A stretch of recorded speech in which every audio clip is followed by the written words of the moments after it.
Ito naman ang tinatawag na liklay. Ito ang dead liklay. Ito ang golden liklay. No? Ito, tama ang pyrite. Ito pinainan po sa tinatawag na reveal trap ng balik. No? Pinaniwala sa spiritual.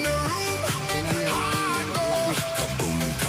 Alam niya ng mga bingero na medyo mahal na po ito. Ito yung makikita nyo rin mo. Kita rin mo. Golden liklay. Ito ang dead liklay. Guys, ito yung tinatawag nila na ito,